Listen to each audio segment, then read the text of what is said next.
today's lesson is going to be on the weapons of World War I and a few of the events of the war. And as you'll see today that I'm doing my notes in outline form, which we should be practicing in class this week. But you'll see that the major ideas are in Roman numerals. The subtopics are in capital letters. The details of those subtopics are in regular numbers. And the details of those details are in lowercase alphabet. So you're going to see this is a good way to help organize your notes. So please take notes in outline form today. So we're going to start with our first big main idea, which is the weapons of World War I, and we'll go through 4 different categories. So the first one is going to be long-range artillery.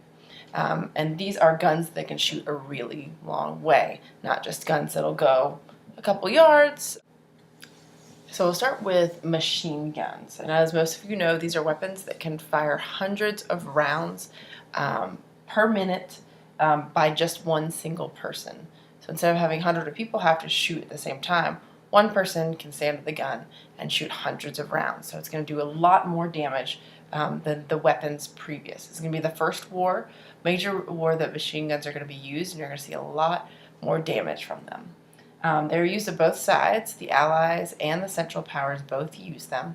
But they were crucial. The machine guns were crucial to be able to stop German invasion of France. So it was very vital that the Allies had this to stop the Central Powers from advancing.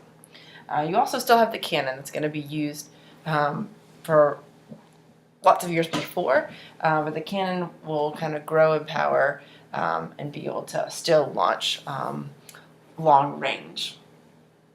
Next up, we have air weaponry. This is more kind of air vehicles that are used to drop weapons or to shoot weapons.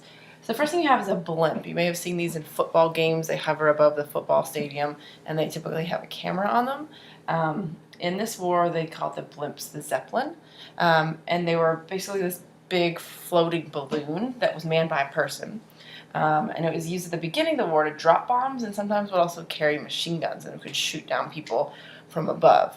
But it was abandoned because they were pretty easy to shoot down. So you can imagine a flying balloon. It doesn't really go that fast. It doesn't go slow, but it doesn't go fast. And so it was really easy for people to shoot it down, as it wasn't a fast-moving target like something like a plane. But planes were utilized a lot in this war, more so than really any battle before. They were used for observation, so you could fly over an area to see where the troops were. They were used for bombing, so you could fly over a city and drop a bomb. They were used in air battles, so shooting the enemies, or shooting down to the ground, or shooting other planes.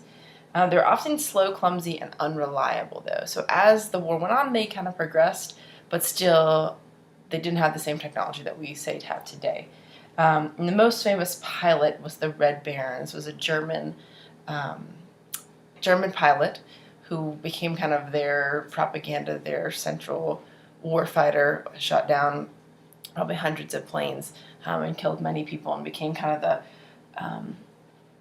the figurehead, I guess you could say, or person that the Germans kind of looked to for support.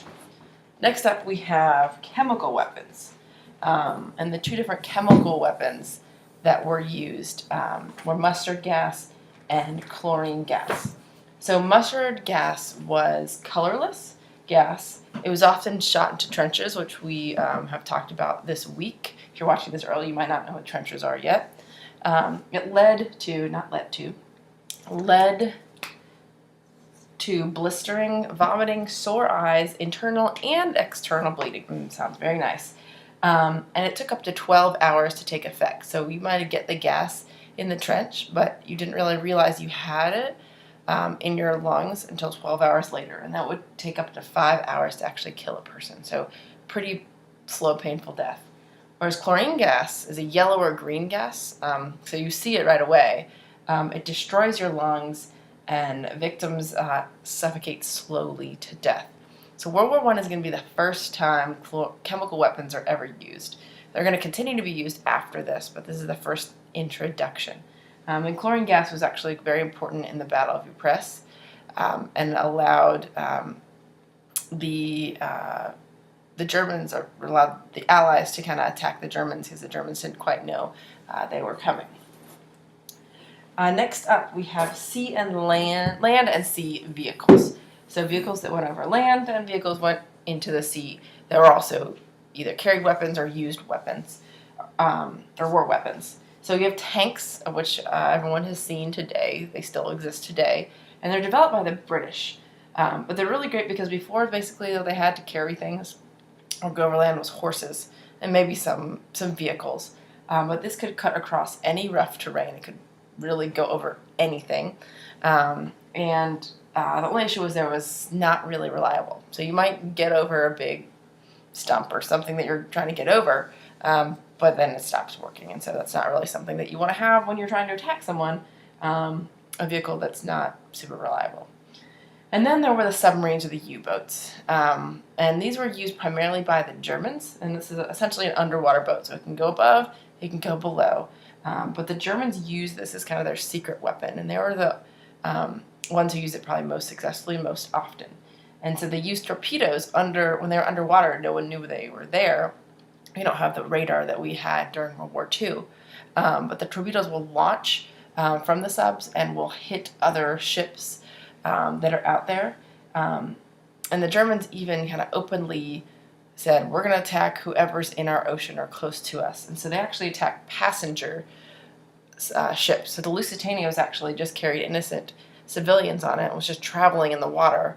Attacked it in May 1914, ended up killing about 2,000, a little less than 2,000 people on the boat, but about over half of those people died, and 128 of them were Americans, and we'll see how that affects America in a little bit. But this was kind of a good secret attack, and there actually were a bunch of German U-boats off the coast of North Carolina, and still today, if you go scuba diving out there, you can see some of them have been sunk on the coast. So that's pretty cool and pretty scary that they were really close to North Carolina. And finally, this is just a short video today, so I'm just going to overview some of the important events, but I'm not going to give you a lot of details because you guys next week are actually going to make videos to give us the details to fill in here. So these are some of the important battles, and these were all battles that used trench warfare. The first one was the Battle of Somme, and this was in France.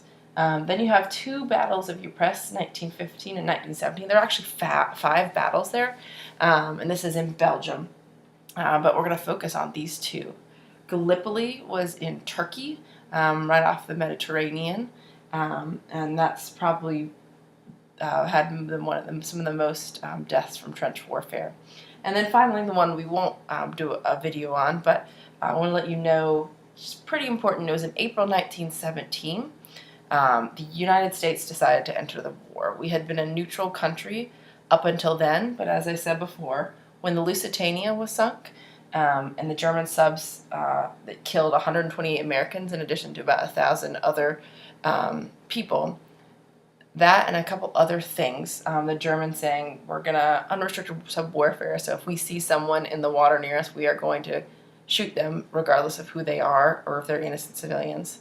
And then, in addition to our U.S. economic ties with Britain and France, so we had a lot of trade with them, so we felt like we needed to support them. We were neutral for a long time, but these three things helped us to enter the war. And about a year afterwards, the war ends. November 1918, the war ends. The United States joining the Allies side led to we brought a lot of our weapons, we brought a lot of our soldiers, and led to the eventual surrender of the Central Powers.